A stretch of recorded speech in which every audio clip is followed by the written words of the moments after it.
Hello students, alcohols, phenols and ether का हमारा ये थर्ड और लास्ट लेक्चर है और आज हम फिनोल एंड ईथर कंप्लीट करेंगे। तो सबसे पहले हेडिंग डाल लो फिनोल। ये एक इंपॉर्टेंट चैप्टर है, यहां से आपके एग्जाम में हर साल क्वेश्चन आते हैं, इसलिए आपको अच्छे से समझना है। देखो, फिनोल स्टार्ट करने से पहले कुछ बेसिक चीजें हम देख लेते हैं। जैसे अगर बात की जाए अल्कोहल्स की, ये आपका अल्कोहल है, तो इसमें हमने क्या देखा कि OH ग्रुप कैसे कार्बन से जुड़ा है। sp3 कार्बन से जब OH ग्रुप जुड़ा हो तो उसे अल्कोहल कहते हैं या इन्हें अल्कोहलिक सब्सटेंस कहते हैं। बात समझ में आ रही है। और अगर आपका कार्बन sp2 से, जैसे ये वाला केस है, मान लीजिए अगर ऐसा केस आ जाए, इसमें क्या है, कार्बन sp2 से OH ग्रुप जुड़ा हुआ है, इसे हम क्या कहेंगे, ये यहां पे क्या है, कार्बन डबल बॉन्ड है, तो इन बोलते हैं इसको, एल्कीन को इन, और OH के कारण क्या बोलेंगे, ओल, तो इन्हें इनोलिक सब्सटेंस कहेंगे। बात समझ में आ रही कि नहीं आ रही, कोई डाउट है क्या। और अगर आपका यहां पे ये कार्बन कार्बन डबल बॉन्ड जो है, ये अगर बेंजीन रिंग का हो तो इन्हें हम क्या कहते हैं, फिनोलिक सब्सटेंस कह देते हैं। ठीक, ये आपका फिनोल है। बात समझ में आ रही कि नहीं आ रही, कोई डाउट है क्या, कर लेंगे। अब देखो, नेक्स्ट पॉइंट है test of phenol. Test of phenol, यहां पे देखो, सबसे पहले मान लीजिए अगर हमने अल्कोहल ले लिया, इसकी रिएक्शन FeCl3 के साथ करवाई, न्यूट्रल FeCl3 के साथ, ये कोई कलर नहीं देगा, कोई रिएक्शन नहीं देगा, समझ आ रही बात। और यहीं पे अगर आपने फिनोल ले लिया तो फिनोल के साथ रिएक्शन करेगा FeCl3 और कैसा कलर देगा, वोयलेट कलर देता है। ठीक, FeCl3 कैसा कलर देता है, वोयलेट कलर देता है। बात समझ में आई कि नहीं आई।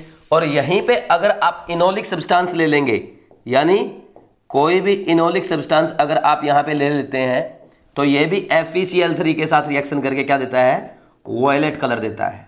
बात समझ में आई कि नहीं आई, कोई डाउट है क्या इसमें। ठीक, ये था आपका टेस्ट ऑफ फिनोल। एक टेस्ट और हम करेंगे, एक बार आप ये नोट डाउन कर लो, बिल्कुल बेसिक सा है, तो छोटा सा है, जल्दी से लिखो। फिनोल की रिएक्शन अगर FeCl3 के साथ रिएक्शन करवाई जाए, क्या देगा, वोयलेट कलर कंपाउंड देगा।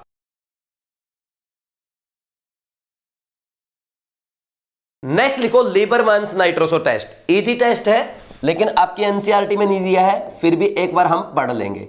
लिखो इसमें लीबरमैन्स नाइट्रोसो टेस्ट। देखो इसमें क्या होता है, फिनोल लेते हैं हम, phenol in presence of dilute H2SO4, in presence of dilute H2SO4। फिर इसकी रिएक्शन करवाई जाती है किसके साथ, NaNO2 के साथ, in presence of excess of water, in excess of water. तो यहां पे कैसा कलर मिलेगा आपको, रेड कलर मिलता है। फिर इसमें जब हम NaOH डालते हैं, NaOH डाल दो या KOH डाल दो, तो ये कैसा कलर देता है, ये आपको ब्लू कलर देगा। और ये कहलाता है आपका लीबरमैन नाइट्रोसो टेस्ट। इतना ही ध्यान रखना है, अगर आप रिएक्शन लिखना चाहो तो लिख सकते हो, बाकी इतना ही काम का है। फिर भी मैं एक बार आपको बता देता हूं। देखो हमने क्या लिया, सबसे पहले फिनोल लिया है। ठीक, यहां पे फिनोल की रिएक्शन किसके साथ होगी, NaNO2 के साथ होगी। ठीक, तो यहां पे क्या बनेगा, पहले नाइट्रोसो बनेगा, फिनोल नाइट्रोसो फिनोल बनेगा। ठीक, ये आपका फिनोल, और यहां पे पैरा पोजीशन पे NO ग्रुप लग जाएगा। ठीक, समझ आ रही बात। अब देखो यहां पे ये टोटोमेरिज्म करेगा, याद आ रहा है, ये H यहां आ जाएगा, समझ आ रही बात, ये डबल बॉन्ड यहां चला जाएगा, ये डबल बॉन्ड यहां चला जाएगा। बताऊं कैसे होगा, देखो यहां पे ये H यहां आएगा, ये पाई बॉन्ड यहां चला जाएगा, ये वाला पाई बॉन्ड यहां जाएगा, ये वाला पाई बॉन्ड यहां चला जाएगा। ये आपका क्या है, ये टोटोमेरिज्म होता है। लिखना चाहो तो लिख लो ऐसे, टोटोमेरिज्म होगा ये। ठीक, या इसको कोई जरूरत नहीं इनको बनाने की, ये पहले ही आप पढ़ चुके हो, ये टोटोमेरिज्म हो रहा है यहाँ पे। ठीक, ये पढ़ा था GOC2 के लास्ट, GOC1 के लास्ट लेक्चर में। ठीक है ना, क्या होगा यहाँ पे, देखो ये ऐसे बनेगा आपका, समझ आ रही बात। और यहाँ पे ये NOH।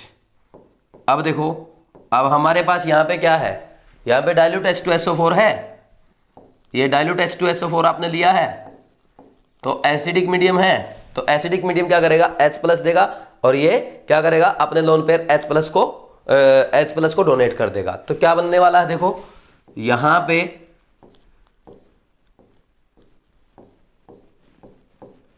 ये बनेगा, ये हाइड्रोनियम आयन बन गया, और हाइड्रोनियम आयन बनते ही आपको पता है क्या होगा, वाटर रिमूव हो जाएगा, वाटर निकल जाएगा। देखो भाई यहां पे क्या होगा, ये वाटर ऐसे निकल जाएगा, और वाटर निकलने के बाद क्या बनेगा, ये आपका कंपाउंड बन जाएगा। ठीक, समझ आ रही कि नहीं आ रही बात?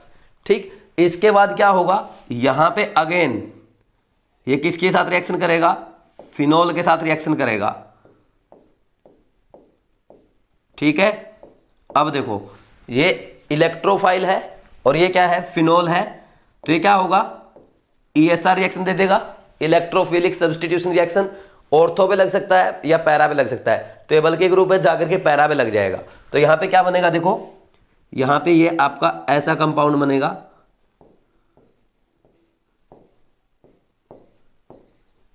ये आपका इंडोफिनोल बनता है। समझ आ रही कि नहीं आ रही बात? कर लेंगे ऐसे, दिस इज इंडोफिनोल, इंडोफिनोल। ठीक, इसका रेड कलर है। समझ आ रही कि नहीं आ रही बात? कोई डाउट है क्या? अब देखो यहां पे क्या है, इसको थोड़ा ठीक से लिख देता हूं, बड़ा लिख देते हैं इसको थोड़ा। यहां पे ये रिएक्शन आपने करवाई है ऐसे, ठीक है, अब क्लियर दिख रहा होगा, समझ आ गया। अब जब इसमें हम NaOH डालते हैं, तो यानी बेसिक मीडियम डालते हैं, बेसिक मीडियम में NaOH हो या KOH हो, तो ये कैसा कलर देता है, ये आपको ब्लू कलर देगा। समझ आ रही कि नहीं आ रही बात? यहां पे ये O- Na+, acid base reaction होगी, और ये आपका इंडोफिनोल आयन बन जाएगा। ठीक है, इंडोफिनोल आयन। कोई डाउट है क्या? इसका ब्लू कलर है।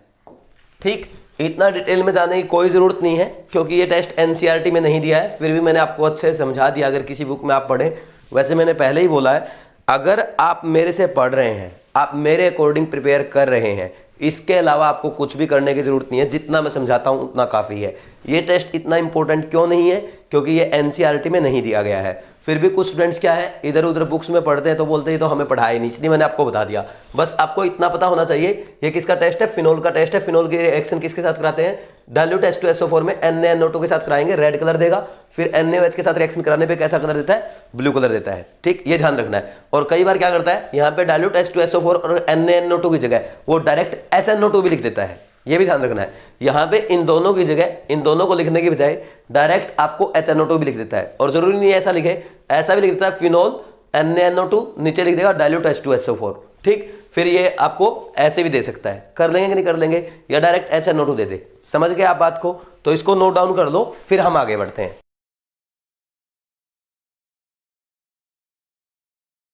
अब नेक्स्ट लिखो, general method of preparation of phenol. देखो टेस्ट ऑफ फिनोल हमने कंप्लीट कर लिया। अब नेक्स्ट हेडिंग क्या है, general method of preparation of phenol, GMP लिख लो डायरेक्ट। ठीक, अब जो मैं आपको लिखवाऊंगा ये मैक्सिमम चीजें आप पढ़ चुके हो, चाहो तो आप मेरे साथ साथ भी लिख सकते हो। देखो सबसे पहले पेज के सेंटर में क्या करोगे, फिनोल बना लो, और अब फिनोल बनाने के मेथड क्या क्या है वो हम देखेंगे। तो सबसे पहला और सबसे इजी मेथड आपको पता है कि अगर हम बेंजीन की रिएक्शन किसके साथ करवाएं, V2O5 के साथ कराएं एट हाई टेम्परेचर, तो किस में कन्वर्ट हो जाएगा, फिनोल में कन्वर्ट हो जाएगा। कोई डाउट है क्या? फिर इसके बाद नेक्स्ट पॉइंट क्या आता है, मान लीजिए आपको यहां पे क्लोरोबेंजीन अगर दे दिया जाए, ये क्लोरोबेंजीन है, इसकी रिएक्शन किसके साथ करवाई जाएगी, NaOH के साथ करवाओ या KOH के साथ करवाओ at high temperature, drastic condition में। ये भी हम पढ़ चुके हैं, NSR रिएक्शन होगी। भाई देखो जो हेलोएरिन रहती हैं वो इजीली NSR रिएक्शन नहीं देती है, इसलिए हम हाई टेम्परेचर पे ये रिएक्शन करवाते हैं, ड्रास्टिक कंडीशन में रिएक्शन करवाते हैं। अब मान लीजिए आपको ऐसा दे दिया जाए ऑर्थोक्लोरोफिनोल, तो ऑर्थोक्लोरोफिनोल में क्या करना है, आपको क्लोरीन को हटाना है, क्लोरीन का यहाँ पे रिडक्शन करना है। तो किसके साथ करते हैं, रेनिनिकल के साथ।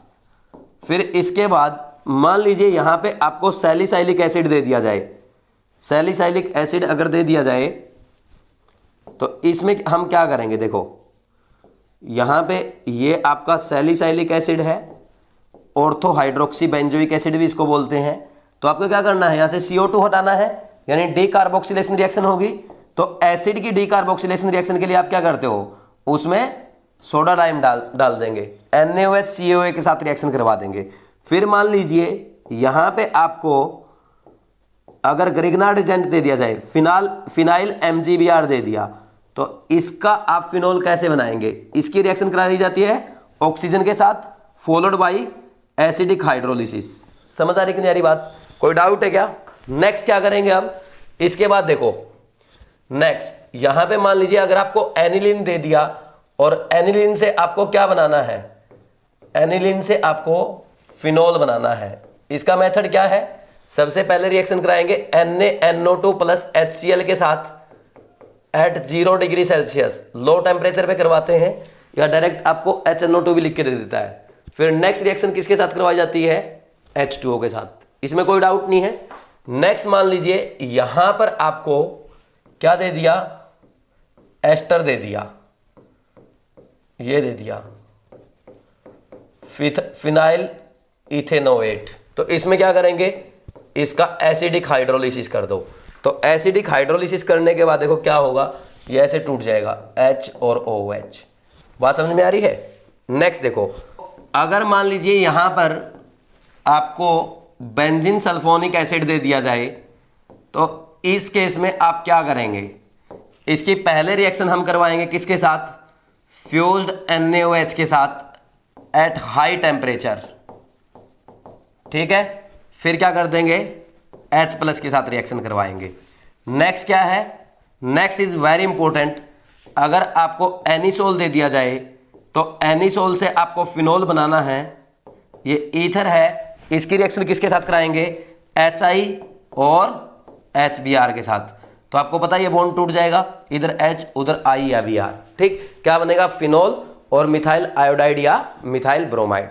तो इंपॉर्टेंट रिएक्शन है, एक बार आप ये रिएक्शन नोट डाउन कर लो, फिर इसके बाद हम फिनोल का इंडस्ट्रियल प्रिपरेशन देखेंगे। जल्दी से लिखो।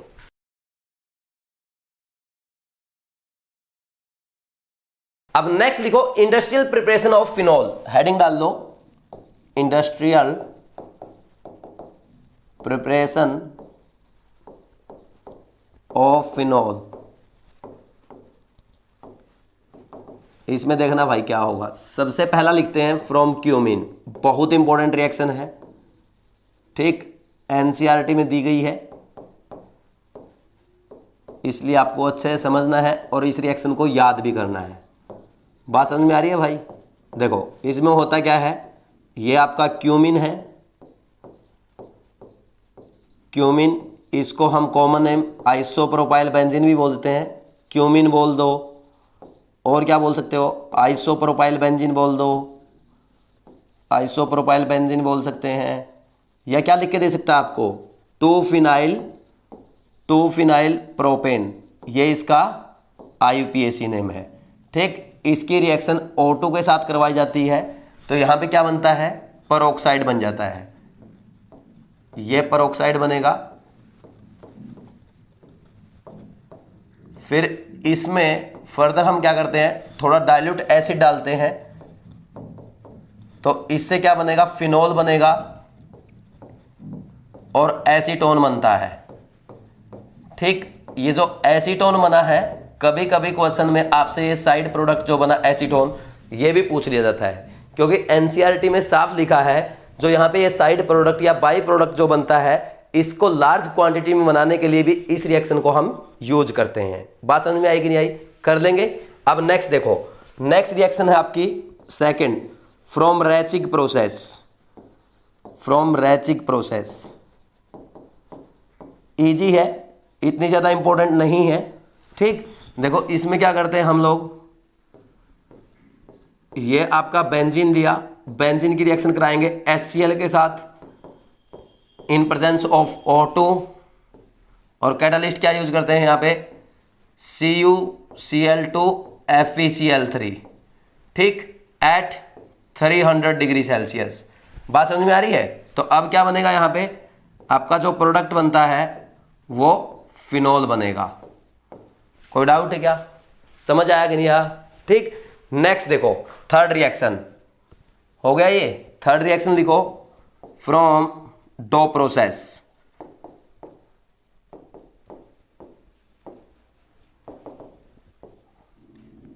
इसमें हम क्लोरोबेंजीन लेते हैं।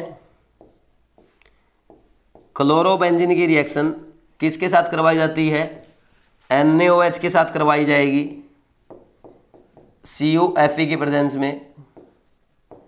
हाई टेम्परेचर लिया जाता है यहाँ पे भी आप 300 डिग्री सेल्सियस लेते हैं और बाद में क्या करते हैं, थोड़ा सा एसिड डाल देते हैं, तो इसमें भी आपका क्या बनता है, फिनोल बनता है। तो ये तीन रिएक्शन आपने इंडस्ट्रियल प्रिपरेशन की देखी है, और इसमें सबसे इंपॉर्टेंट रिएक्शन कौन सी है, फ्रॉम क्यूमिन वाली। ये इंपॉर्टेंट है, आपके एग्जाम में पूछी जा सकती है, बिकॉज ये एनसीईआरटी में भी दी हुई है। तो इस रिएक्शन पे आपको ज्यादा फोकस करना है, क्योंकि पहले भी ये एग्जाम में पूछी गई है। बाकी रिएक्शंस एक बार आप बस पढ़ लेना है, इनको नोट डाउन करो, फिर हम आगे बढ़ते हैं।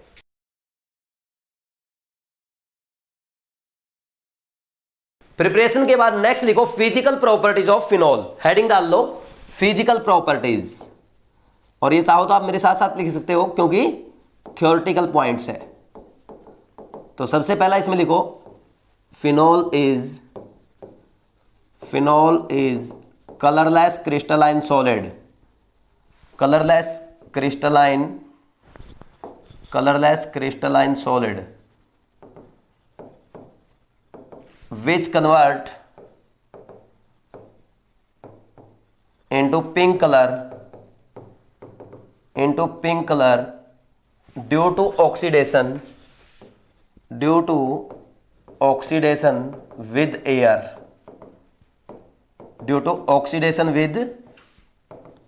air, समझ आ गया? तो इसमें क्या लिखोगे, देखो भाई ये फिनोल है,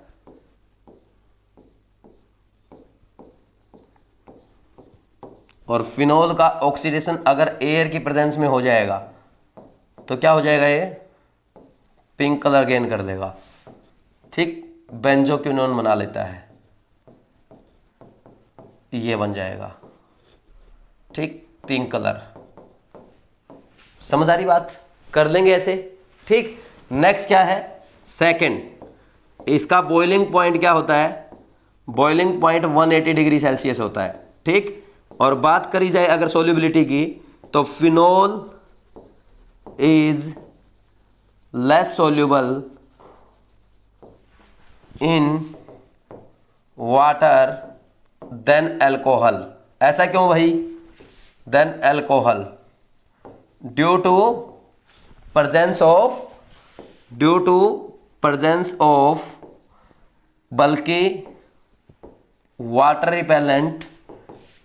रिपेलेंट फिनाइल ग्रुप। ठीक है,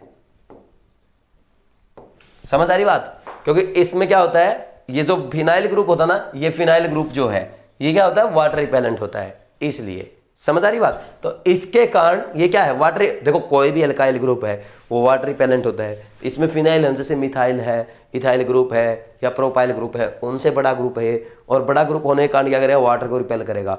इसलिए इसकी सोल्युबिलिटी अदर अल्कोहल से थोड़ी कम होती है। ठीक, वाटर में। समझ आ रही बात? नेक्स्ट है fourth point, it is corrosive and poisonous substance but used as antiseptic and disinfectant। ठीक है भाई, ये कुछ थियोरेटिकल बातें थी इसके बारे में, बहुत ज़्यादा डिटेल में जानने की ज़रूरत नहीं है, बस फर्स्ट पॉइंट ध्यान रखना चाहो तो रख सकते हो, वैसे कोई ज़्यादा इंपॉर्टेंट नहीं है। ठीक, इनको नोट डाउन करो, फिर नेक्स्ट आगे बढ़ते हैं।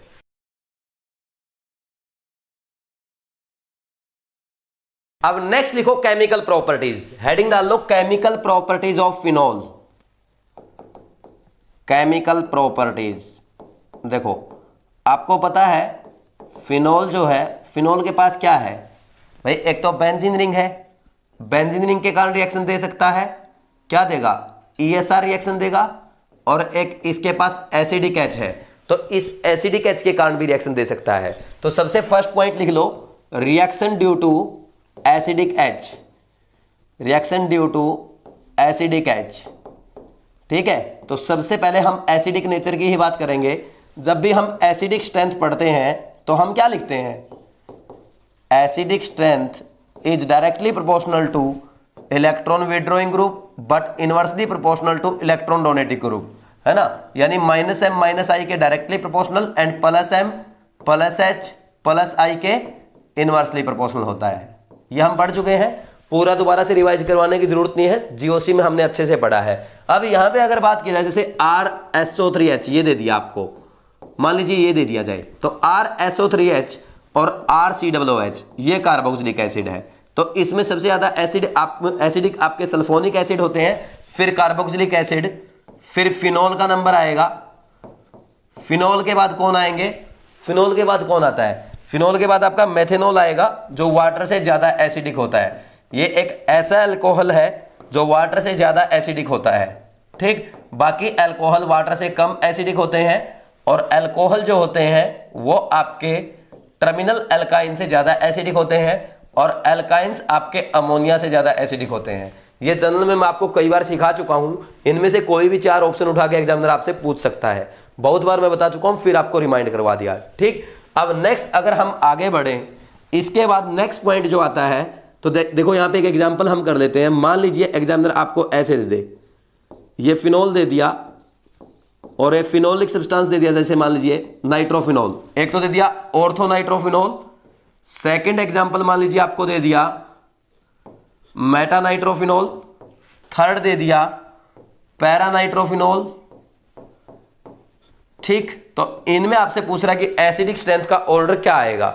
ठीक, स्टूडेंट क्या करते हैं, सब में क्या करेंगे, एनायन बना लेंगे। मैंने आपको बताया है एसिडिक स्ट्रेंथ जब भी फाइंड आउट करनी है, H+ हटाओ, एनायन बनाओ, जिसका एनायन सबसे ज्यादा स्टेबल तो उसके एसिडिक स्ट्रेंथ सबसे ज्यादा। तो आप क्या देखेंगे, यहाँ पे NO2 ऑर्थो में -m का काम करेगा, ये बहुत ज्यादा स्टेबलाइज करेगा एनायन को, ये एसिडिक स्ट्रेंथ को बढ़ाएगा।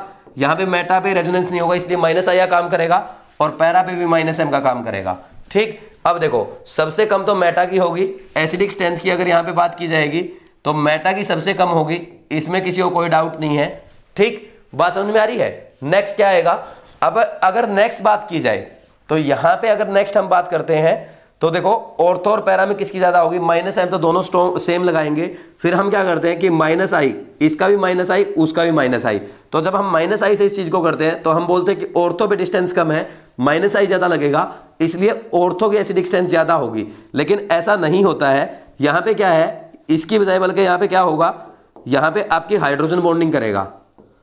ठीक, किसके साथ करेगा, ये NO2 के ऑक्सीजन के साथ हाइड्रोजन बॉन्डिंग करता है और ये H+ जो है आपका, ये हाइड्रोजन बॉन्डिंग में इन्वॉल्व हो जाता है, इसलिए इसकी एसिडिक स्ट्रेंथ थोड़ी सी कम हो जाती है और पैरा की सबसे ज्यादा होती है। समझ आया कि नहीं आया, कोई डाउट है क्या। और pKa का ऑर्डर यहीं पे आपको पूछ लिया जाए तो pKa का ऑर्डर आप क्या लिख देंगे, इसका उल्टा लिख देंगे कि मेटा की pKa सबसे ज्यादा होगी, फिर ऑर्थो की और फिर पैरा की, ये ऑर्डर आ जाएगा। एक क्वेश्चन और आप कहो तो मैं आपको यहां पे रिमाइंड करवा देता हूं कि ऑर्थो नाइट्रोफिनोल है, ऑर्थो नाइट्रोफिनोल है और पैरा नाइट्रोफिनोल है। ठीक, यहां पे अगर बॉइलिंग पॉइंट को कंपेयर किया जाए तो बॉइलिंग पॉइंट को जब आप कंपेयर करेंगे तो पैरा का ज्यादा होता है ऑर्थो से। इसका रीजन क्या है, क्योंकि पैरा में क्या है, इंटरमोलिकुलर हाइड्रोजन बॉन्डिंग है, इंटरमोलिकुलर हाइड्रोजन बॉन्डिंग है। ठीक, तो आप बोलेंगे सर आपने यहां पे तो कंपैरिजन किया है इंटरमोलिकुलर हाइड्रोजन बॉन्डिंग का, लेकिन आपने एसिडिक स्ट्रेंथ के टाइम पे क्यों नहीं बोला, क्योंकि एसिडिक स्ट्रेंथ हमेशा हम एक मॉलिक्यूल की चेक करते हैं, बॉइलिंग पॉइंट बहुत सारे मॉलिक्यूल का चेक करते हैं। ऐसा थोड़ा करते हैं आप कि बॉइलिंग पॉइंट चेक करते टाइम कि वाटर का बॉइलिंग पॉइंट चेक करना है, वाटर का एक मॉलिक्यूल लाए और उसको बॉइल करके देख रहे हैं, ऐसा थोड़ा ही करते हैं। भाई हम क्या करेंगे, 100 ml, 50 ml, 500 ml, 1 litre, 2 litre, 10 litre पानी लेंगे, उसको बॉइल करके चेक करते हैं। ऐसे ही फिनोल को चेक करेंगे। समझ आ रही बात। तो यहां पे देखो, तो उसमें ज्यादा मॉलिक्यूल्स होते हैं, एक से ज्यादा मॉलिक्यूल आपस में हाइड्रोजन बॉन्डिंग कर लेते हैं। अब बॉइलिंग पॉइंट आपको पता है, बॉइल करना। बॉइल कैसे करेंगे, लिक्विड का गैस बनाना। जब गैस कैसे बनेगा भाई, जब मॉलिक्यूल पास पास है तो वो लिक्विड है, और दूर दूर हो जाएंगे तो गैस बन जाएगा। तो मॉलिक्यूल को दूर दूर करना है, तो पैरा में क्या है, आपस में इंटरमोलिकुलर हाइड्रोजन बॉन्डिंग है, उनको दूर करना मुश्किल होगा, दूर करना मुश्किल होगा तो बॉइलिंग पॉइंट ज्यादा होगा। बात समझ में आई कि नहीं आई? तो इसलिए ये ऑर्डर होता है। ठीक, तो इंट्रामोलिकुलर हाइड्रोजन बॉन्डिंग को कभी भी आप बॉइलिंग पॉइंट में मत कंसीडर करना, क्योंकि इसने तो क्या किया, अपने ही हाथ पकड़ के बैठा है, पकड़े रहे भाई क्या फर्क पड़ता है, ऐसे हाथ पकड़ के बैठा अपने ही। समझ आ रही बात? एक एक मॉलिक्यूल अलग अलग है, ये एक मॉलिक्यूल अपने हाथ पकड़ के बैठा है, ये एक, तो कर देंगे इनको आराम से अलग अलग। जब आपस में फोर्स ऑफ अट्रैक्शन नहीं होगा तब तक बॉइलिंग पॉइंट नहीं बढ़ेगा। बात समझ में आई? ये एनसीईआरटी में भी अच्छे से समझा रखा है और ये मैंने आपको केमिकल बॉन्डिंग में भी करवाया है। इसके बाद अगर बात की जाए बॉइलिंग पॉइंट के बाद वोलेटिलिटी की या वेपर प्रेशर की, वेपर प्रेशर बोल दो और वोलेटिलिटी बोल दो कि वेपर प्रेशर किसका होगा, ज्यादा होगा। देखो भाई, वेपर प्रेशर का मतलब है वेपर्स का प्रेशर, जिसका बॉइलिंग पॉइंट कम होगा उसके वेपर्स ज्यादा बनेंगे, उसका वेपर प्रेशर ज्यादा होगा, यानी बॉइलिंग पॉइंट का उल्टा ऑर्डर हो जाएगा।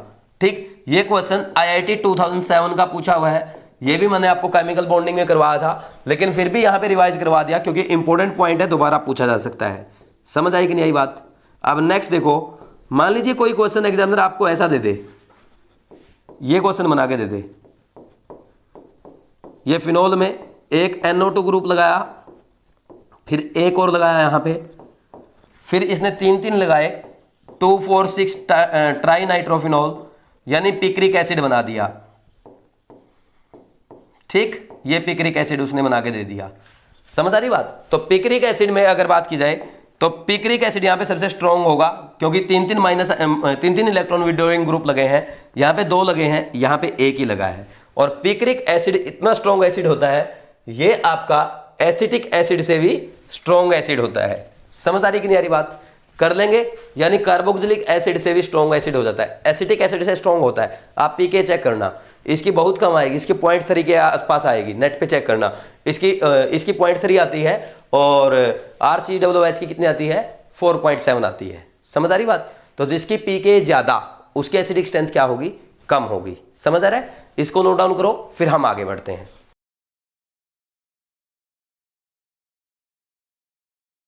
अब नेक्स्ट लिखो acidic nature of phenol, heading डाल दो, मेरे साथ साथ लिखो एसिडिक नेचर ऑफ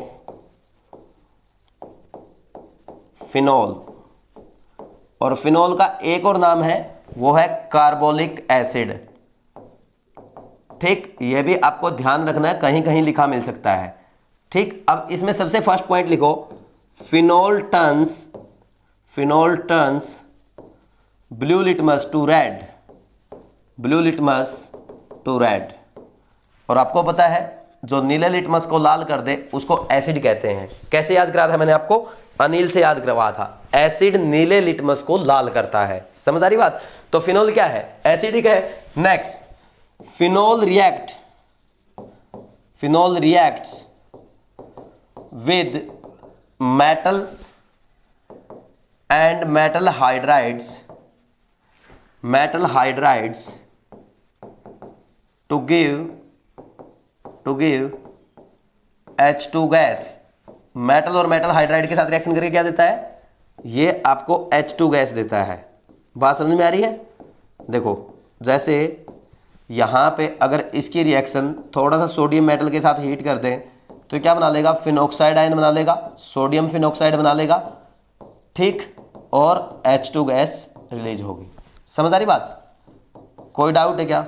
नेक्स्ट, अगर इसकी रिएक्शन आप NaH के साथ करवा देंगे तो यहां पे भी क्या बनेगा, सोडियम फिनॉक्साइड बनेगा और क्या करेगा, ये H2 गैस रिलीज करेगा। सिमिलरली अगर अल्कोहल की करवा के देखें तो अल्कोहल भी क्या करते हैं, सोडियम मेटल के साथ रिएक्शन करके क्या देते हैं, sodium alkoxide plus H2 gas देते हैं। सिमिलरली अगर मेटल हाइड्राइड के साथ भी रिएक्शन करेंगे तो ये क्या देंगे, ये भी sodium alkoxide plus H2 gas देंगे। बात समझ में आ रही है? यानी ये भी एसिडिक होते हैं।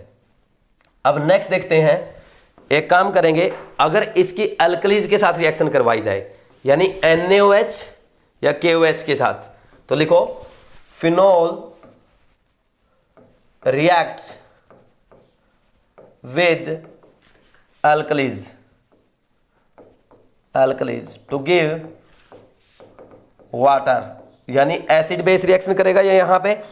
ठीक है भाई, देखो क्या होगा, ये फिनोल है इसकी रिएक्शन किसके साथ करेंगे, NaOH के साथ करेंगे। क्या करेगा, फिनोक्साइड आयन बनाएगा प्लस वाटर बना लेता है। बात समझ में आ रही कि नहीं आ रही, कर लेंगे। अब इसके बाद मान लीजिए यहां पे आप ROH की रिएक्शन, अल्कोहल की रिएक्शन NaOH के साथ कराओगे तो क्या बनाएगा, RONA प्लस H2O, लेकिन ये रिएक्शन नहीं होती, ठीक, बिकॉज देखो यहां पे वाटर क्या है, ज्यादा एसिडिक है, अल्कोहल से ज्यादा एसिडिक होता है, और कोई भी एसिड रिएक्ट करके बेस के साथ रिएक्ट करके अपने से ज्यादा एसिडिक सब्सटेंस नहीं देता। यानी हम क्या बोलेंगे, जो आपके अल्कोहल्स होती हैं वो अल्कली यानी बेसिस के साथ रिएक्शंस करके वो वाटर नहीं देंगी, ठीक। यहां पे ये एसिड बेस रिएक्शन नहीं होती है। क्या बोलेंगे, alcohols do not react with alkalis to give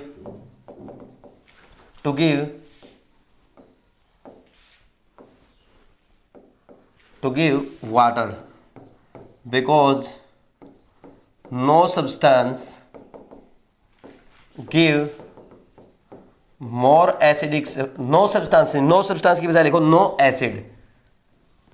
acid give more no, यहां पे लिखो नो एसिड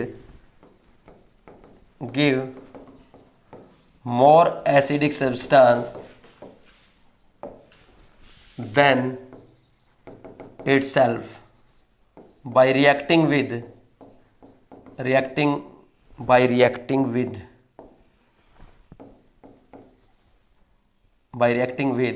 base। और आप ब्रैकेट में लिखना चाहो तो लिख सकते हो। एसिडिक स्ट्रेंथ का ऑर्डर अभी मैंने इसलिए आपको रिमाइंड करवाया था, वाटर का ज़्यादा होता है तो इसलिए अल्कोहल बेस के साथ रिएक्शन करके वाटर नहीं देंगी, अपने से ज़्यादा एसिडिक सब्सटेंस नहीं देंगी।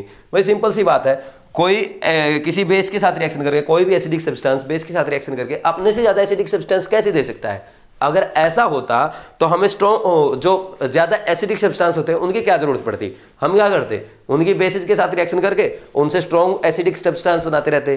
तो ऐसा नहीं होता है, कोई भी अपने से ज़्यादा एसिडिक सब्सटेंस नहीं देगा, कोई भी एसिड नहीं देगा, ठीक। नेक्स्ट लिखो, phenol do not react with water. Phenol do not react with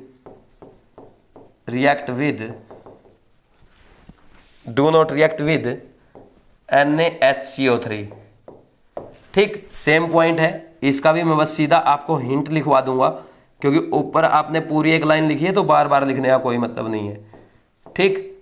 जैसे मान लीजिए सोडियम बाइकार्बोनेट के साथ रिएक्शन करवाई तो क्या बनना चाहिए, phenoxide ion, sodium phenoxide plus H2CO3, ये बनना चाहिए। लेकिन ये रिएक्शन नहीं होती बिकॉज एसिडिक स्ट्रेंथ की अगर बात की जाए, यहां पे फिनोल कम एसिडिक होता है किससे, H2CO3 से।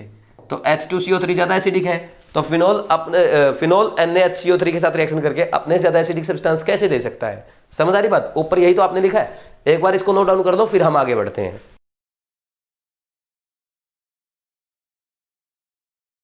अभी एसिडिक नेचर के बारे में जो हमने पढ़ा उसको हम एक टेबल की फॉर्म में लिख रहे हैं, चाहो तो आप साथ के साथ लिख सकते हैं। तो देखो सबसे पहले हमने क्या किया, टेस्ट विद, किस किस के साथ टेस्ट किया है।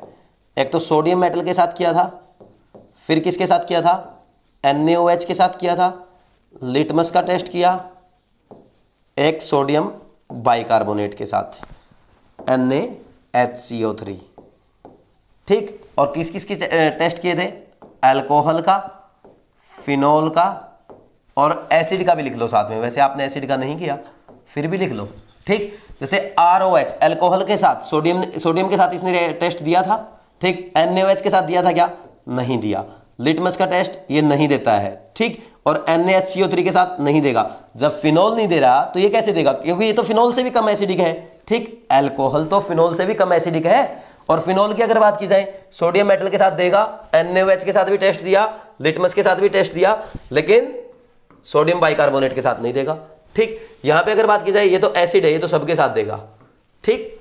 जैसे जैसे आप चाहे करके देख लेना, क्योंकि देखो अगर बात की जाए, ये है जैसे मान लीजिए CH3COOH प्लस NaHCO3, ठीक।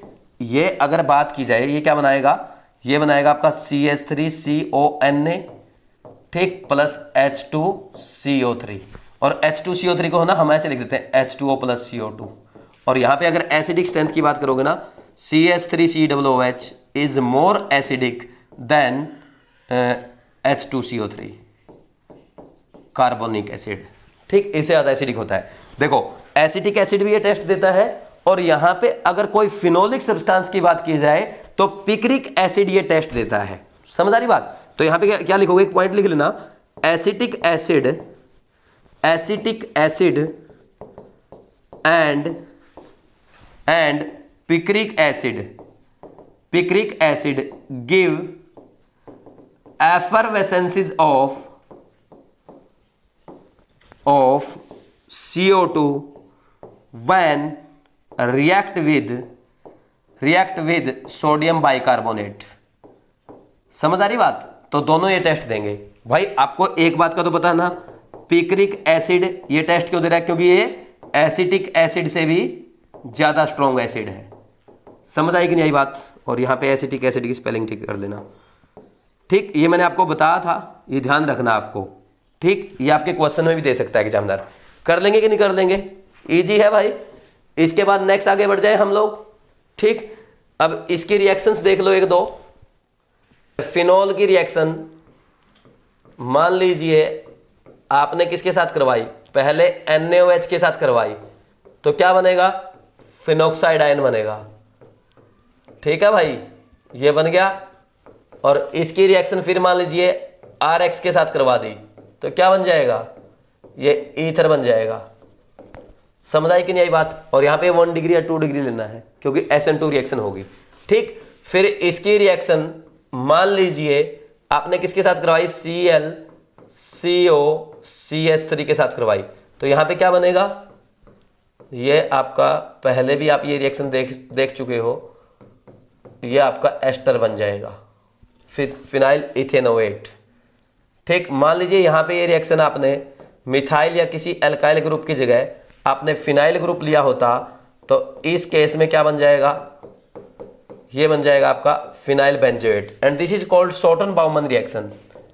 Shorten Bowman reaction. ठीक, ये भी हम पहले ही पढ़ चुके हैं, कोई डाउट है क्या? और यहां पे मान लीजिए ग्रिग्नार्ड रिएजेंट के साथ रिएक्शन करवाया जाए, तो फिनोल के पास क्या है? एसिडिक H है, तो ग्रिग्नार्ड रिएजेंट के साथ रिएक्शन करके क्या बनाएगा? एल्केन बना लेगा।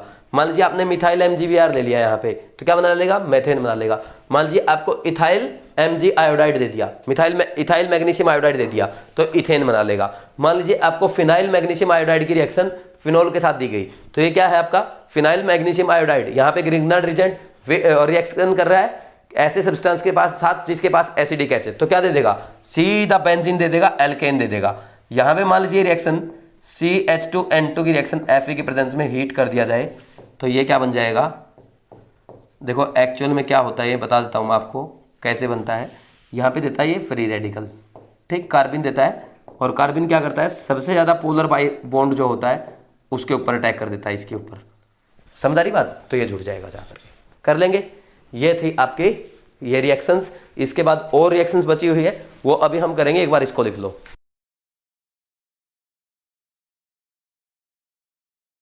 नेक्स्ट लिखो reaction with zinc dust. Heading डाल लो रिएक्शन विद जिंक डस्ट।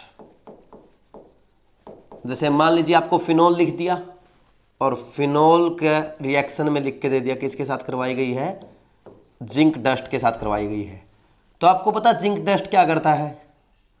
बोलो भाई। ऑक्सीजन को रिमूव कर देगा, तो क्या बना देगा इसका? बेंजीन, फिनोल से बेंजीन बना देगा। समझ आ रही कि नहीं आ रही बात?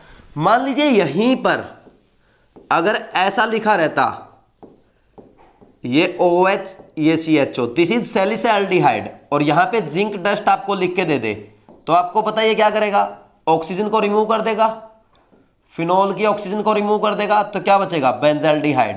तो प्रिपरेशन ऑफ बेंजाल्डिहाइड सीखा कि नहीं सीखा?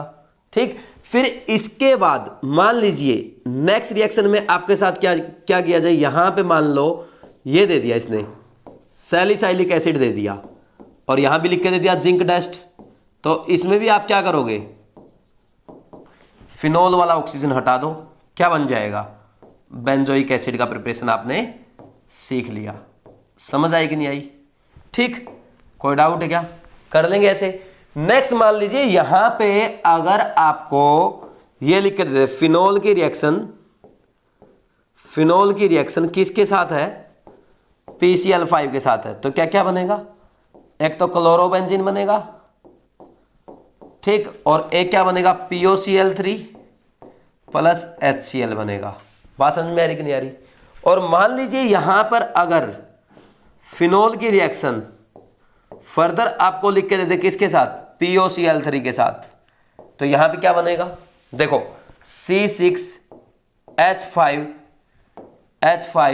थ्राइस PO4 प्लस HCl बनेगा। बात समझ में आ रही कि नहीं आ रही? कर लेंगे ऐसे, ठीक। नेक्स्ट देखो, इसके बाद जब हम नेक्स्ट आगे बढ़ते हैं, जैसे मान लीजिए आपको ये लिख के दे दे फिनोल की रिएक्शन किसके साथ? अमोनिया के साथ, in presence of ZnCl2 at high temperature, ठीक। या ऐसे लिख के दे दे अमोनिया की रिएक्शन और लिख लेना यहां पे किसके साथ? NH4 2 SO4 के साथ, ये भी हाई टेम्परेचर पे। या मान लीजिए यहां पे लिख के दे NH3 की रिएक्शन Al2O3 के साथ, ये भी हाई टेम्परेचर पे। तो इन केस में एनिलीन आप क्या करोगे? फिनोल से सीधा एनिलीन बना देना, ठीक हो गया। नेक्स्ट देखो और रिएक्शन, ये लिख लेना रिएक्शन विद अमोनिया, ऊपर लिखना चाहो तो लिख सकते हो रिएक्शन विद अमोनिया। नेक्स्ट लिखो ऑक्सीडेशन ऑफ फिनोल।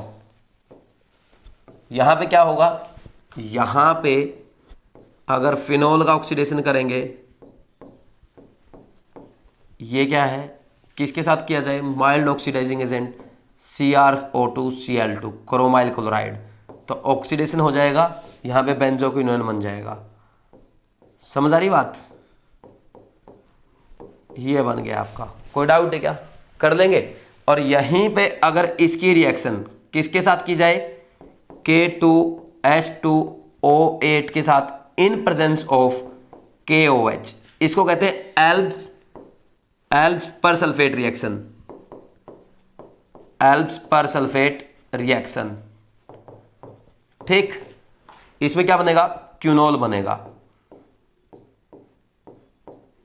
ये ऊपर भी OH और नीचे भी OH, ये ऑक्सीडेशन रिएक्शन है, ठीक। एक बार ये रिएक्शन नोट डाउन कर लो, इजी रिएक्शन है, एक बार पढ़ोगे उसी से याद हो जाएंगी। रटने की कोशिश मत करना। जितना सिंपली आप रिएक्शन को देखते हो, जितना आप उसको रटने की कम कोशिश करते हो, आपको उतना ही याद रहती है। और कोई भी चीज है, आप उसको जितना रटने की कोशिश करेंगे उतना ही आप भूलेंगे। आप हमेशा कॉन्फिडेंट रहें कि एक बार चीज आप जब पढ़ लेते हैं तो आपको हमेशा याद रहती है। तो कुछ दिन के बाद आपका सबकॉन्शियस माइंड काम करना शुरू कर देगा और कोई भी चीज नॉर्मली आप पढ़ेंगे वो हमेशा आपको याद रहेगी। तो इसको लिखने के बाद और एक बार पढ़ो कि अब मुझे ये याद है, फिर हमेशा आपको याद रहेगी। लिखो जल्दी से।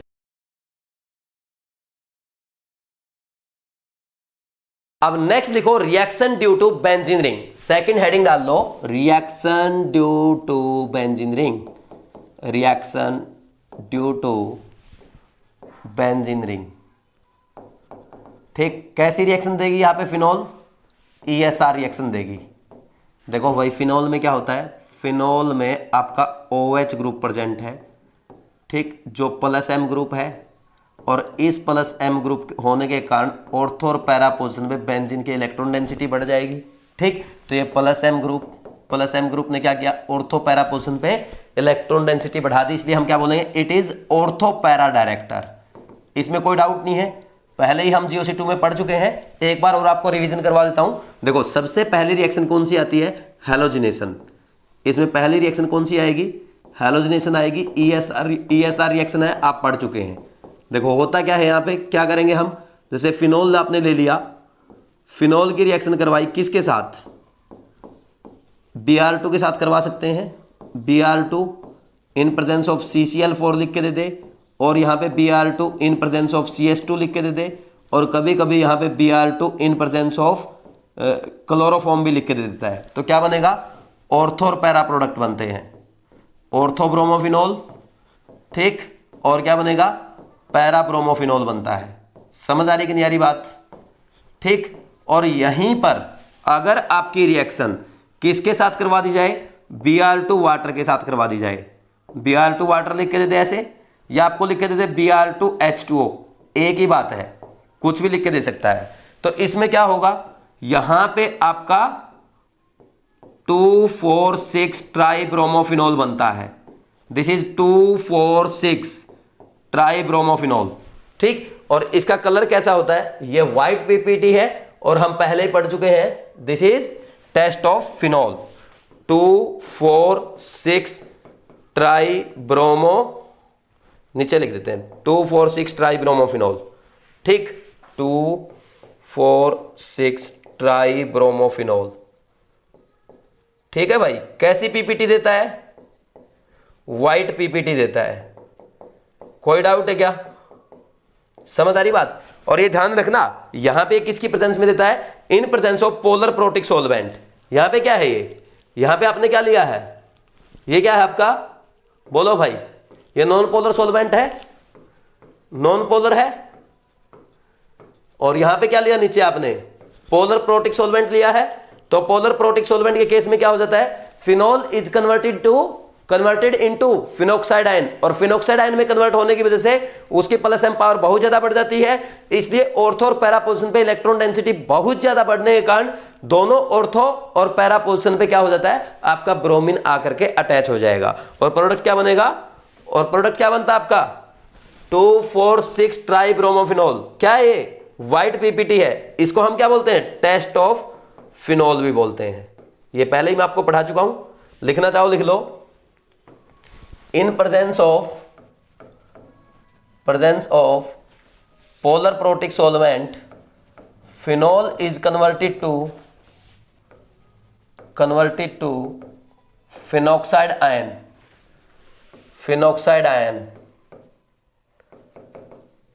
which have very high plus ampere, hence give 2,4,6 ट्राइब्रोमोफिनोल।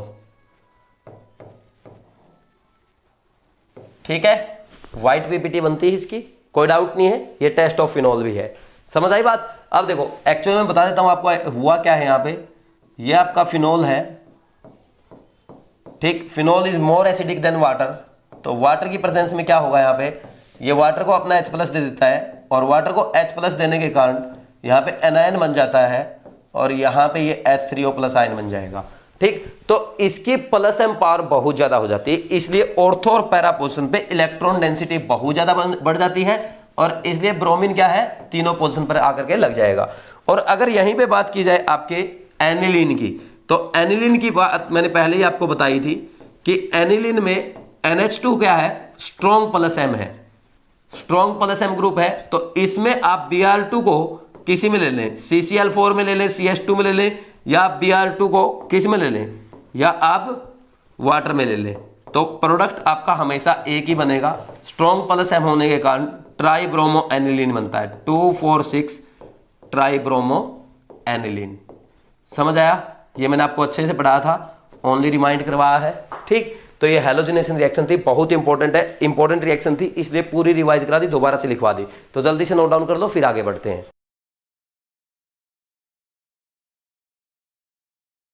Next लिखो नाइट्रेशन। सेकंड थी नाइट्रेशन, ये भी आपने अच्छे से पहले ही कर रखी है, फिर भी एक बार रिवीजन करना चाहो तो कर लो, नहीं तो आप डायरेक्ट GOC2 से भी कर सकते हैं। लिख लो कि रिवाइज फ्रॉम GOC2। तो इसमें क्या होता है, देखो अगर यहाँ पे ऐसा लिख दिया जाए, कैसा, ऐसा, जैसे डाइल्यूट HNO3 लिख दिया, ठीक, और डाइल्यूट H2SO4 लिख दिया, तो यहाँ पे क्या बनेगा आपका, एक तो प्रोडक्ट बनेगा ऑर्थोनाइट्रोफिनोल, और एक बनेगा आपका पैरानाइट्रोफिनोल। और इसमें ऑर्थोनाइट्रोफिनोल मेजर प्रोडक्ट होता है due to intramolecular hydrogen bonding, मैं पहले ही आपको बता चुका हूँ। और यहाँ पे अगर आपकी रिएक्शन करवा दी जाए किसके साथ, कंसंट्रेटेड HNO3 की, किसके साथ, कंसंट्रेटेड H2SO4 के साथ, ठीक, या फ्यूमिंग HNO3 लिख देता है। समझ आ रही बात। तो यहां पे क्या बनेगा 246 ट्राई नाइट्रोफिनोल पिक्रिक एसिड। ये क्या है, बहुत ही स्ट्रॉन्ग ऑर्गेनिक एसिड होता है 246 ट्राई नाइट्रोफिनोल। समझ आ रही बात, दिस इज पिक्रिक एसिड। कोई डाउट है क्या? नेक्स्ट सेकंड पॉइंट, नाइट्रेशन के बाद नेक्स्ट कौन सा आता है? सल्फोनेशन पढ़ा था हमने, थर्ड सल्फोनेशन। अब सल्फोनेशन में क्या होगा भाई, यहां पे देखो सल्फोनेट लिख दिया मैंने, यहां पे सल्फोनेशन लिखो। देखो मान लीजिए यहां पे आपको फिनोल दे दिया और इसकी रिएक्शन किसके साथ दे दी, फिनोल की रिएक्शन दे दी कंसंट्रेटेड H2SO4 के साथ, कंसंट्रेटेड H2SO4। क्या बनेगा, एक तो ऑर्थोसल्फोनिक एसिड बनेगा आपका, यहां पे ऑर्थो पोजिशन पे आ जाएगा, ठीक, बल्कि इसको ये बोलेंगे 2 हाइड्रोक्सी और बेंजीन सल्फोनिक एसिड। इस केस में बोलेंगे 4 हाइड्रोक्सी बेंजीन सल्फोनिक एसिड, क्योंकि SO3H की ज्यादा प्रायोरिटी होती है OH ग्रुप के ऊपर।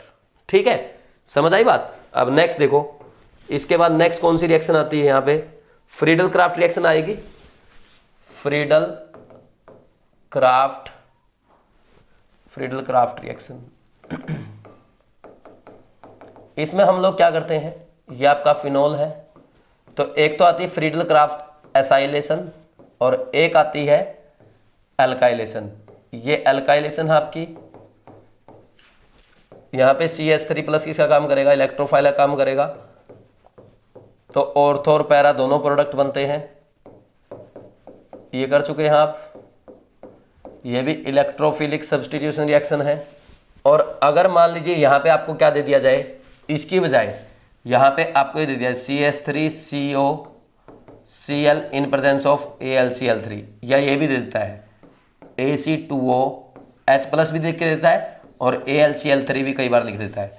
ठीक, तो इसमें क्या हो जाएगा, असाइलेशन हो जाएगा। क्या आ जाएगा, जहां पे CH3 लगा है वहां पे COCH3 लग जाएगा। ठीक, ऑर्थो और पैरा प्रोडक्ट बन जाएंगे। कर लेंगे कि नहीं कर लेंगे, ये हो गया रिवीजन। नेक्स्ट देखो Rymer टाइमन reaction. Rymer टाइमन reaction important reaction है, नेम रिएक्शन है, ये भी आप पढ़ चुके हैं। देखो इसमें क्या होता है, फिनोल की रिएक्शन अगर किसके साथ करवा दी जाए, क्लोरोफॉर्म के साथ, in presence of aqueous KOH, तो क्या बनता है आपका, सैलिसैल्डिहाइड बनता कि नहीं बनता? क्या बोल सकते हैं, 2 हाइड्रोक्सी बेंजल्डिहाइड या 4 हाइड्रोक्सी बेंजल्डिहाइड। ये 2 प्रोडक्ट बनेंगे कि नहीं बनेंगे, बोलो भाई। समझ आ रही कि नहीं आ रही बात, कोई डाउट है क्या? नेक्स्ट अगर यहीं पे मान लीजिए ये ले लिया जाए CCl4 एक्वस KOH, ठीक, तो इसमें क्या बन जाएगा, ये बन जाएगा आपका सैलिसाइलिक एसिड और इसका पैरा प्रोडक्ट भी बनता है। लिख लेंगे नहीं लिख लेंगे? ठीक, इजी है, ये मैंने आपको करवा रखा है, जल्दी से नोट डाउन करो।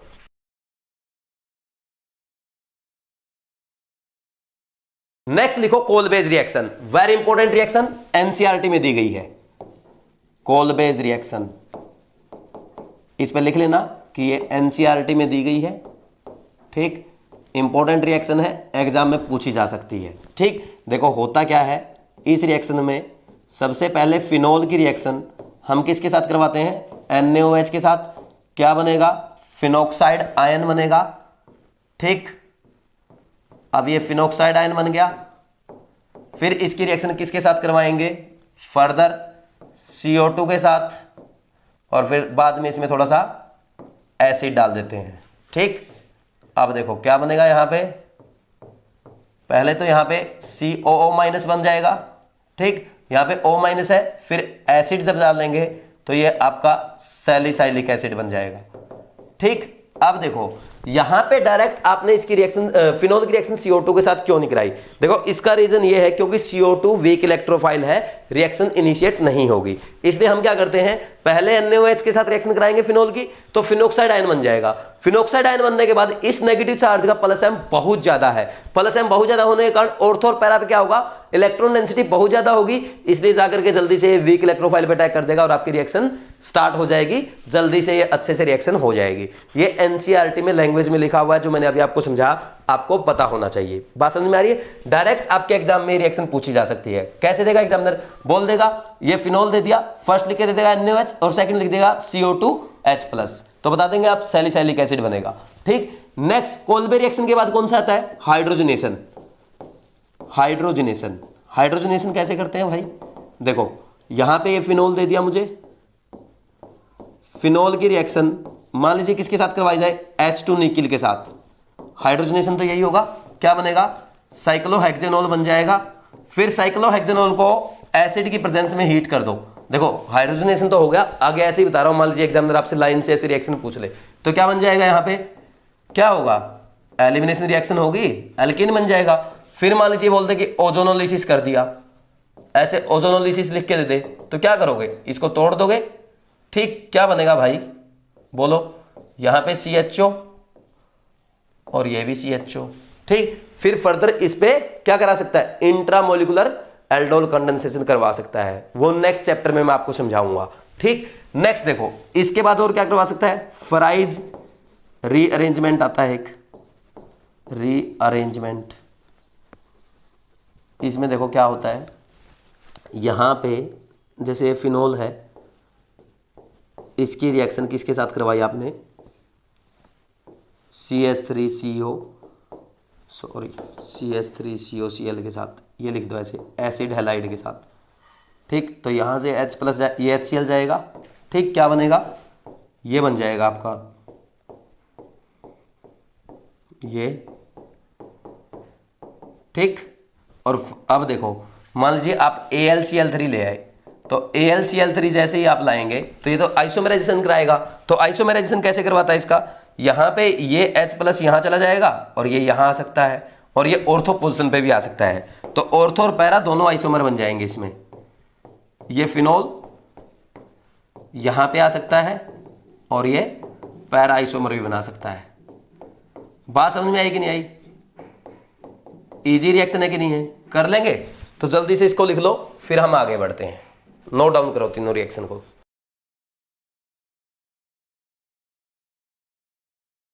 अब नेक्स्ट लिखो coupling reaction. Very important reaction, लिख लेना कि ये इंपॉर्टेंट रिएक्शन है, आपको रिवाइज करनी है। देखो इस रिएक्शन में क्या होता है, सबसे पहले हम एनिलीन लेते हैं। एनिलीन की रिएक्शन किसके साथ करवाई जाती है? NaNO2 के साथ करवाई जाती है in presence of HCl at very low temperature. ठीक, और सीधा आपको यहां पे HNO2 भी लिख के दे सकता है। तो इसमें क्या बनता है? बेंजीन डायाजोनियम सोल्ट बनता है। ये बनेगा कि नहीं बनेगा? This is benzene diazonium salt, benzene diazonium salt. ठीक, फिर देखो इसकी फर्दर रिएक्शन किसके साथ करवाई जाती है? यहां पे बेंजीन डायाजोनियम सोल्ट की रिएक्शन बेंजीन डेरिवेटिव के साथ करवाई जाती है, जिसके पास ये ग्रुप लगा हुआ है जी क्या होगा यहां पे? जी ऐसा ग्रुप होगा जिसके पास लोन पेयर होंगे। लाइक जी आपका यहां पे OH ग्रुप हो सकता है, OR ग्रुप हो सकता है, NH2 यानी एनिलीन हो सकता है, NHR यानी सेकेंडरी अमाइन हो सकता है, टर्सरी अमाइन भी हो सकता है। तो इसमें क्या बनेगा? ये आपकी यहां पे डाई बनती है ऐसे, ये एजोबेंजीन बनती है, ये डाई बनेगी आपकी, ये अलग अलग डाई ऐसे आपकी यहां पे बनती है। ठीक, इसको डाई बोलते हैं।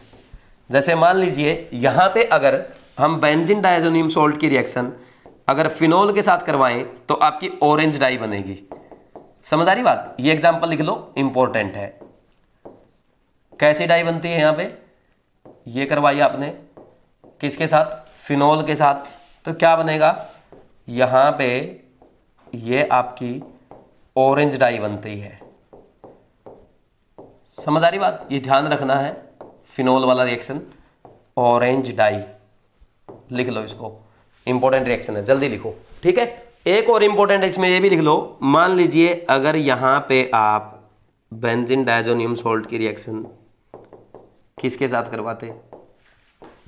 वापस एनिलीन के साथ करवा देते तो यहाँ पे क्या बनता आपका, ये येलो डाई देता है। ठीक है भाई, ये कैसी डाई होगी, ये येलो डाई होगी।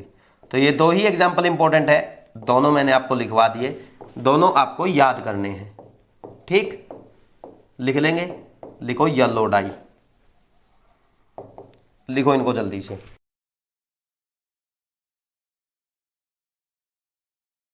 नेक्स्ट लिखो reaction with phthalic anhydride, heading डाल लो रिएक्शन विद थैलिक एनहाइड्राइड।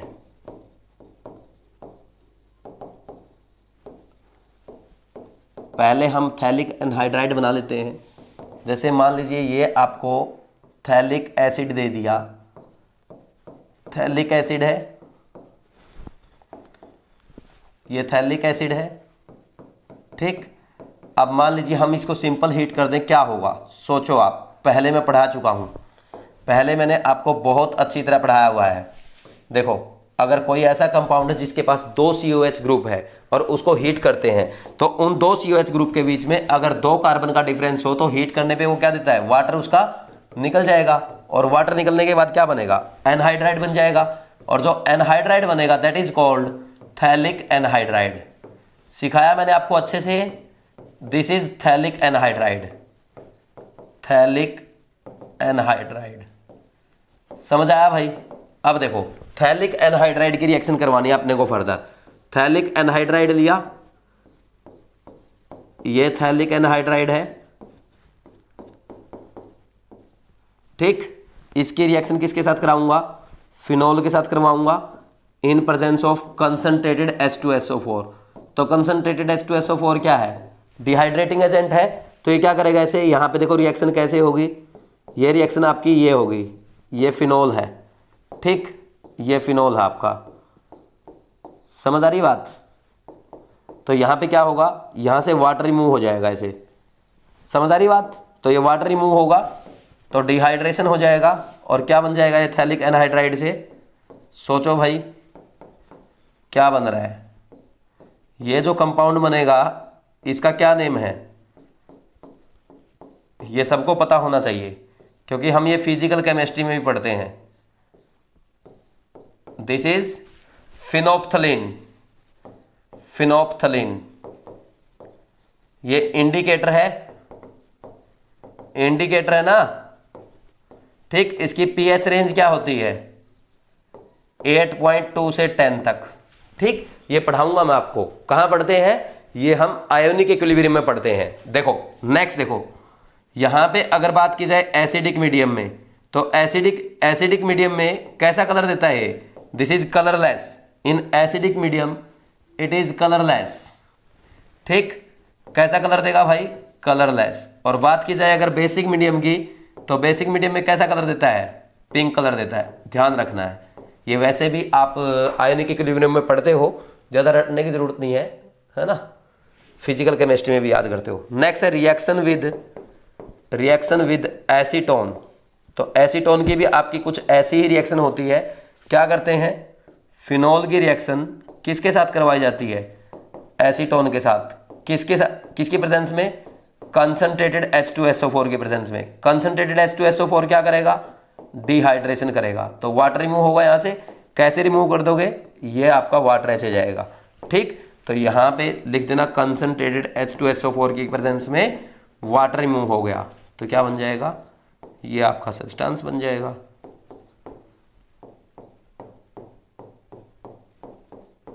ठीक, ये छोटी छोटी रिएक्शंस हैं, ये डायरेक्ट पूछ ली जाती है आपके एग्जाम में। देखो एग्जामिनर इनको कैसे बना के देता है, इसका फाइनल प्रोडक्ट पता कैसे बनाएगा, ऐसे बनाता है। समझे कि नहीं समझे, इसको थोड़ा ठीक करो, समझे कि नहीं समझे। ये देखो यही तो है, ये कोई डाउट है क्या, कर लेंगे। इसको लिखो फिर हम आगे बढ़ते हैं।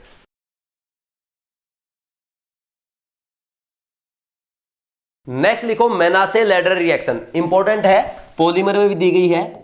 लिखो इसमें मेनासे लैडर रिएक्शन, वेरी इंपॉर्टेंट, क्योंकि इसमें बैकेलाइट पॉलीमर हम बनाते हैं। देखो यहां पे ये इंपॉर्टेंट रिएक्शन है, पहले तो स्टार लगा लेना। होता क्या है, फिनोल की रिएक्शन किसके साथ करवाते हैं, फिनोल की रिएक्शन हम करवाएंगे HCHO के साथ, फॉर्मेल्डिहाइड के साथ। थोड़ा सा एसिडिक मीडियम लेंगे, ठीक होगा क्या यहाँ पे, ये जो फॉर्मेल्डिहाइड है इसके लोन पेयर पे H+ का अटैक, यहाँ पे पॉजिटिव चार्ज आएगा, फिर ये इस पोलर पाई बॉन्ड को तोड़ लेगा और ऑक्सीजन हो जाएगा न्यूट्रल और कार्बन में पॉजिटिव चार्ज आ जाएगा, इलेक्ट्रोफाइल बन गया। फिनॉल इसके ऊपर अटैक कर देगी, क्या बनेगा, ऑर्थो और पैरा प्रोडक्ट बनेंगे, ये आपके प्रोडक्ट बनते हैं। ठीक, फिर क्या होगा, ये जो आपके प्रोडक्ट बने हैं ऑर्थो और पैरा प्रोडक्ट, इनका हम पॉलीमराइजेशन कर देते हैं। ठीक, इनका ये जो आपके प्रोडक्ट बने ना ऑर्थो पैरा, इसका क्या होगा, पॉलीमराइजेशन हो जाएगा। पॉलीमराइजेशन के बाद क्या बनता देखो, जैसे यहाँ पे क्या होगा, ये आपका OH CH2, ठीक, ये ऐसे जुड़ते चलेंगे दूसरी रिंग से, ठीक है, ये ऐसे जुड़ते चलेंगे, आगे कर लेंगे भाई, ऐसे जुड़ते चलेंगे, ये इधर भी जुड़ते चलेंगे और ये नीचे भी जुड़ते चलेंगे ऐसे ही, ठीक, और ये यहाँ भी जुड़ते चलेंगे साइड में, CH2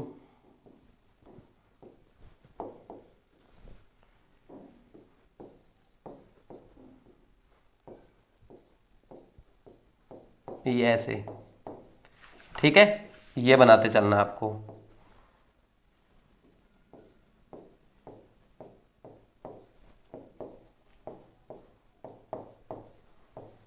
ठीक, ये ऐसे चेन जुड़ती चलेगी, ठीक है, कर लेंगे, ये आपके पॉलीमर बन जाएगा।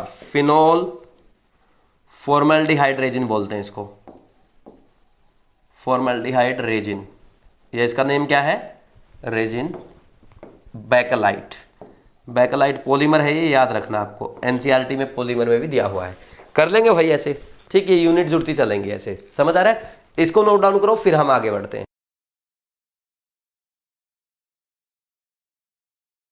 अब नेक्स्ट हेडिंग लिखो ईथर्स। फिनोल कंप्लीट हो गया, नेक्स्ट चैप्टर कौन सा है, ईथर्स। अब देखो ईथर दो टाइप के होते हैं, सिमेट्रिक और अनसिमेट्रिक ईथर। अगर ऑक्सीजन से जुड़े दोनों ग्रुप सेम हैं then it is symmetric ether, और अगर अलग अलग है then it is unsymmetric ether. अब देखो सबसे पहले क्या आता है, जनरल मेथड ऑफ प्रिपरेशन कैसे करते हैं। पहला आएगा from alkyl halide. Alkyl halide क्या करते हैं, इसमें कुछ नहीं, सिंपल आपने एल्काइल हैलाइड लिया, इसकी रिएक्शन Ag2O के साथ करा के इसको हीट कर देते हैं, ROR बन जाएगा। ठीक, कोई इंपॉर्टेंट रिएक्शन नहीं है। सेकंड आएगा methylation, methylation of alcohol, methylation of alcohol. इसमें हम क्या करते हैं, देखो भाई सिंपल सा है, ये एल्कोहल दे दिया, इसकी रिएक्शन किसके साथ कराओगे, CH2N2 के साथ इन प्रेजेंस ऑफ BF3। ठीक, हीट कर देते हैं, ये क्या देता है, ये मिथाइल कार्बन देगा, तो ये यहां पे अटैक कर देगा, इसके पोलर बॉन्ड पे अटैक कर देगा, क्या बना देगा, ROCH3। ठीक, मिथाइल ईथर बना देगा। समझ आ रही कि नहीं आ रही बात। अब नेक्स्ट और क्या आएगा, मान लीजिए डिहाइड्रेशन ऑफ एल्कोहल जब आप करते हैं, देखो डिहाइड्रेशन ऑफ एल्कोहल ये इंपॉर्टेंट रिएक्शन है।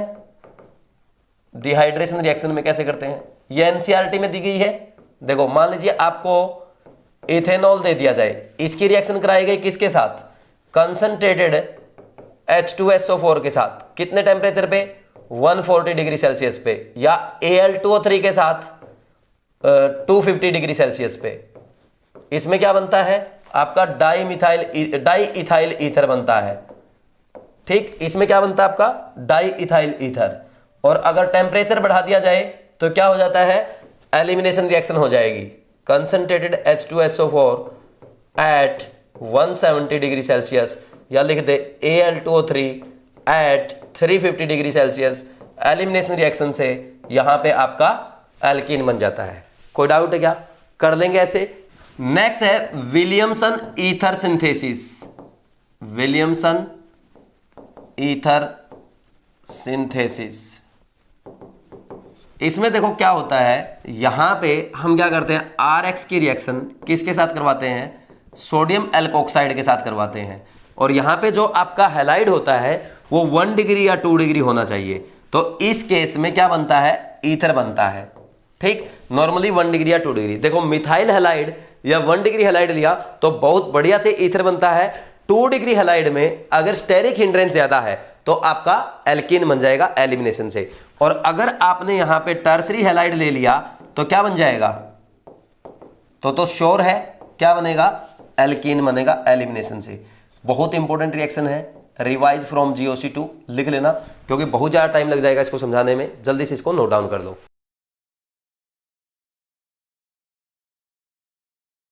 नेक्स्ट लिखो physical properties of ether, heading डाल लो फिजिकल प्रॉपर्टीज। इसमें क्या लिखेंगे भाई, सबसे पहला पॉइंट क्या है, पहला पॉइंट तो यही है, dimethyl ether and diethyl ether are gas and other are liquid, other ethers are liquid. ठीक, एक पॉइंट तो ये हो गया। सेकंड पॉइंट हम क्या पढ़ते हैं कि जो ईथर होते हैं, ethers are less polar so they are less soluble in water, less soluble in water. इसमें कोई डाउट नहीं होना चाहिए। फिर इसके बाद क्या आएगा, जैसे होता क्या, देखो यहाँ पे ये ईथर है, ये थोड़ी बहुत हाइड्रोजन बॉन्डिंग करता है किसके साथ, वाटर के साथ। कैसे करेगा, ये वाटर का हाइड्रोजन जो है ईथर के ऑक्सीजन के साथ हाइड्रोजन बॉन्डिंग कर लेता है। ठीक, नेक्स्ट देखो थर्ड पॉइंट, बॉइलिंग पॉइंट की अगर बात की जाए तो ईथर का किससे कम होता है, अल्कोहल से। क्यों, because alcohol shows hydrogen bonding due to intermolecular hydrogen bonding, ये भी मैं आपको लिखवा चुका हूं। ठीक, अब नेक्स्ट देखो, नेक्स्ट आती है केमिकल प्रॉपर्टीज। केमिकल प्रॉपर्टीज पहले ही हम अच्छे से पढ़ चुके हैं। इसमें एक ही इंपॉर्टेंट रिएक्शन है, एक ही इंपॉर्टेंट रिएक्शन आपकी आती है, वो कौन सी है, वो है आपकी reaction with HX। Reaction with HX करी थी हमने, तो HX में HI की रिएक्टिविटी सबसे ज्यादा होती है, उससे कम HBr की, उससे कम HCl की। मेनली जो ये रिएक्शन हम करते हैं ये CO बॉन्ड क्लीवेज की रिएक्शन है, ब्रेक या क्लीवेज लिख दो या ब्रेकिंग लिख दो, ब्रेकिंग ऑफ CO बॉन्ड है। ठीक, तो इसमें सबसे ज्यादा रिएक्टिविटी किसकी होती है, HI की, फिर HBr की। मेनली दो इन्हीं की करवाते हैं। HCl की रिएक्टिविटी बहुत कम होती है इसलिए वो रिएक्शन हम नहीं करवाते हैं। होता क्या है यहाँ पे, देखो ये मैंने आपको सिखाया था ROR-, यहाँ पे बॉन्ड टूटेगा HX के साथ, तो रिएक्शन SN1 मैकेनिज्म से भी जा सकती है, SN2 से भी जा सकती है। वहां मैंने आपको बहुत अच्छे सिखाया था, अगर मान लीजिए एक तरफ किसी भी तरफ बहुत ज्यादा स्टेबल कार्बोकेटायन बन रहा हो, जैसे टर्सरी कार्बोकेटायन है या आपका बहुत ज्यादा रेजोनेंस स्टेबलाइज कार्बोकेटायन बन रहा है, तो उस केस में उस तरफ से आप CO बॉन्ड को तोड़ दोगे, SN1 रिएक्शन करवाओगे। और अगर मान लीजिए दोनों तरफ छोटे छोटे ग्रुप है तो जिस तरफ स्टेरिक हिंड्रेंस कम है उस तरफ आप SN2 रिएक्शन करवाओगे। ये मैंने आपको सिखाया था अच्छे से। तो एक काम कर लेना, इसमें लिख लेना रिवाइज फ्रॉम GOC2, क्योंकि बड़ी रिएक्शन है, अब नहीं कर पाएंगे यहाँ पे। ठीक, लिखो जल्दी से।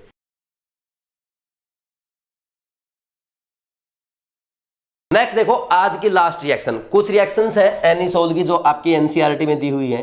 देखो एनिसोल की रिएक्शन, ये एनिसोल है। ठीक, इसके पास ये ऑक्सीजन के लोन पेयर है, किसका काम करेगा, +M का। तो क्या है, ऑर्थो पैरा डायरेक्टर होगा कि नहीं होगा। ठीक है भाई, समझ आई बात। तो अब देखो अगर इसकी रिएक्शन करवा के देखेंगे, यहाँ पे OCH3 की रिएक्शन अगर आप किसके साथ करवाते हो, Br2 के साथ, Br2 इन CH2 या CCl4 दे दे, तो आप क्या करोगे, एक तो ऑर्थो प्रोडक्ट बनाओगे, एक पैरा प्रोडक्ट बनाओगे। ठीक, एक ऑर्थो ब्रोमो एनिसोल और एक बनाओगे पैरा ब्रोमो एनिसोल।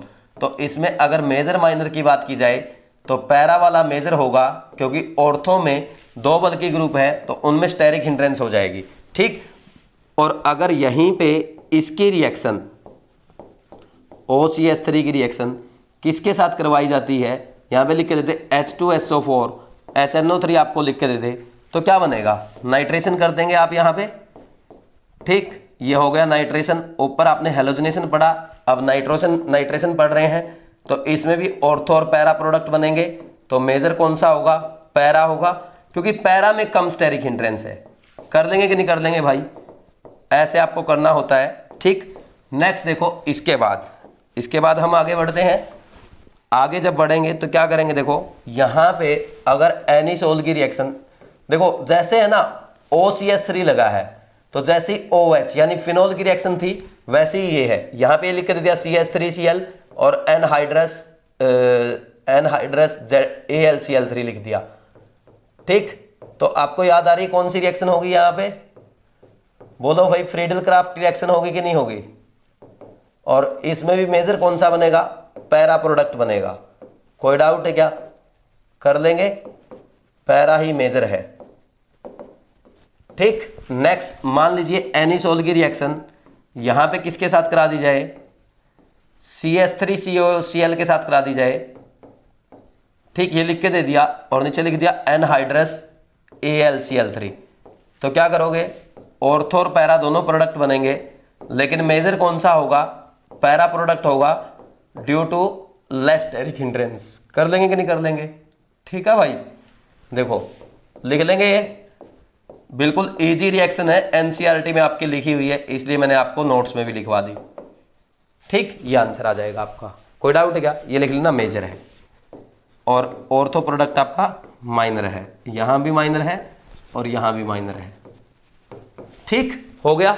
अब देखो आज में हमने बहुत सारी चीजें पढ़ी है। फिनोल कंप्लीट कर लिया, फिनोल के बाद हमने ईथर कंप्लीट कर लिया, और बहुत सारी रिएक्शन ऐसी थी जो आप पहले ही पढ़ चुके हैं, फिर भी एक दो रिएक्शन मैंने कोशिश करी है कि आपको रिवाइज करवाई जाए, और मुझे उम्मीद है आपको अच्छे से समझ में आया होगा। अब एक बार फिर देख लेते हैं हमने क्या पढ़ा। ये बिल्कुल सिंपल सी चीजें थी। Test of phenol, phenol FeCl3 के साथ कैसा कलर देता है, वॉयलेट कलर देता है, लेकिन अल्कोहल के साथ ये कलर नहीं देगा। नेक्स्ट है लिबरमैन नाइट्रोसो टेस्ट। ये बहुत ज्यादा इंपॉर्टेंट टेस्ट नहीं है। क्या करते हैं, फिनोल डाइल्यूट H2SO4 में लेते हैं, उसकी रिएक्शन NaNO2 के साथ कराते हैं, रेड कलर देगा, फिर NaOH डाल देंगे तो ब्लू कलर देगा। ये आपका लिबरमैन नाइट्रोसो टेस्ट है।